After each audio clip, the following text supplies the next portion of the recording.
Well, Coinbase is making big moves to offer more trades to a wider customer base. Jason Fernandez, COO and co-founder at AE Token, joins me on the line. So, Jason, thank you so much for speaking with me today. Hi, Jessica. Thank you. Great to have you back on the show. Now, what we're looking at here is Coinbase. Do you think they have what it takes to dethrone Binance? So Coinbase is making some big moves, but Binance is a force of nature. So the Binance coin has gone up just constantly. It just surpassed its all-time high last week. Binance launched Binance Chain, which will make it directly compete with Ethereum. Binance also has a very strong base outside of North America, which is a market that Coinbase has traditionally struggled with. And Binance is the third largest cryptocurrency exchange, and recently reported in Q1 of 2019, it reported $78 million in profits. So, and that's up 66% since last quarter. So they're really doing some huge, Binance is some stiff competition. In terms of what Coinbase can do to dethrone Binance, they're certainly trying, and that's probably the reason behind the launching of their new product in the UK. That's that Visa debit card that we've heard so much about, where people can use crypto funds instead of fiat to make purchases. And according to Coinbase, people are going to be able to use Bitcoin and Ethereum using this credit card, and probably other cryptocurrencies too, to make purchases. And that's going to be one of the things that Coinbase is doing to enter the European market. And that is actually their focus, because in UK and Europe, people are generally more familiarized with performing payments through the usage of debit cards and contactless tech, such as like Apple Pay or Android Pay. So it's sort of one of the things that they're doing to attack that market. And that's interesting. Now, if we focus on the comparisons between the two here, Coinbase has actually gained most of its popularity in North America. Despite it being actually launched in North America, what do you think the appeal is to Coinbase over some of its competitors? So first, it's rather important that they are based there. For a lot of investors, the safety of dealing with a local company governed by local regulations is really paramount to whether they choose to do investing in cryptocurrencies in the first place. Another is their access to local investors. So recently, Serena Williams came out and said that she had invested in Coinbase. She's a tennis pro, and she's also really popular in the U.S. And that's actually indicative of one of the advantages that they have. And that's that a lot of investors tend not to invest too far away from home geographically. So Coinbase has access to a lot of U.S. investors that Binance probably doesn't have. And Coinbase has essentially proven to be this attractive investment. And that's made Coinbase not only one of the best funded cryptocurrency exchanges, but also giving them this sort of edge over the competition. So one of the things that they offer is cryptocurrency custody and professional and institutional trading platforms. And that's really huge for institutional traders in the United States. And that's actually one of the things that they have on top of Binance. And last year they bought Earn.com, which is a service that allows people to pay in Bitcoin to talk to experts. So their hold over the North American market is really strong, and it's something that Binance hasn't quite been able to penetrate. Fantastic. And now if we turn our attention to our other top stories of the day. So the IMF has been warming up to the blockchain technology lately. Do you think this matters just in Europe or around the world as well, Jason?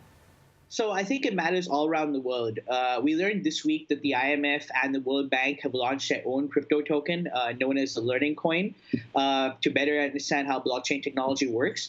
And essentially, the coin is not going to have a monetary value, but what they're going to do is allow their employees to build a strong knowledge base around crypto and blockchain technologies. And essentially, it'll serve as a hub where blogs and research and videos about cryptocurrencies are stored, and the people that check this out, the employees that check out these resources, will actually be paid.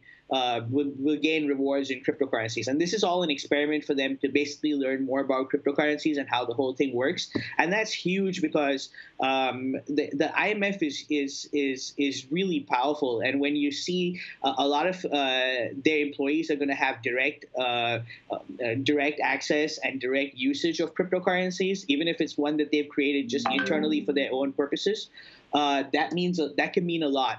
And three countries recently did say that they wanted to issue Bitcoin bonds, and that's Afghanistan, Tunisia, and Uzbekistan. And they've basically told the World Bank that they're going to be issuing this. And essentially, the World Bank and the IMF have been sort of working together to sort of to sort of decode cryptocurrencies. So a lot of what the IMF says and their opinion on cryptocurrencies affects how the World Bank views cryptocurrencies and whether they'll allow or encourage countries to issue Bitcoin bonds. And of course, that's going to convert to more money and more investment in Bitcoin. And you certainly sound positive about the impact that the IMF kind of entering this space could have. Let's talk about what it would mean for institutional investors. Do you think for institutional investors, they would really care about regulators like the IMF, or do they really just care fundamentally about the bottom line? So they do fundamentally care about the bottom line. But see, regulators have a great deal of say on what that bottom line is. So just in the previous example I made, where the World Bank is mulling whether Afghanistan and Tunisia and Uzbekistan should issue Bitcoin bonds, that decision would be heavily influenced by the IMF view. And of course, if they were to come down favorably on that, that would increase the value and the demand for Bitcoin. And so obviously that's going to start affecting price. So what these regulators say have a huge, even indirect impact, but also direct impact on the price of Bitcoin and cryptocurrencies. And I think when we look at the average consumer here, it doesn't seem to care too much about how blockchain technology works, just that it saves them time or money, or ideally both. How do businesses promote their use of blockchain technology to their customers? So I don't think businesses need to promote their use of blockchain technology per se to their customers. As long as the product that they come up is better and easier to use, the consumer doesn't even need to know that blockchain is involved. They say true adoption happens when the user doesn't even realize the underlying technology that he's interacting with. And that's probably true for this case as well. So I think what they need to promote more is the benefits, the direct benefits that blockchain is allowing them to do, and not quite focus on the technology underlying it. Okay, and now just finally, Jason, just to summarize today, are there any particular blockchain projects that you're excited about in the coming months as well? So there's a project called Ambit that's in their final stages of developing essentially a blockchain-based secure messenger application. The founder and CEO of Bittrex, which is one of the top cryptocurrencies, the top cryptocurrency exchanges, Bill Shihira, who's basically a former BlackBerry, Microsoft, Amazon computer security engineer. He's one of their main investors and basically their first investor. And we know that the Turkish coup was foiled because the messenger application a lot of these plotters were using was turned out to be compromised. So I'm really interested to see how this space develops, particularly the secure messaging space, and I'm really excited to see what companies like Ambit does. Fantastic. Well, Jason, thank you so much for joining us on the line. It's always a pleasure to get your insights. We look forward to speaking again soon.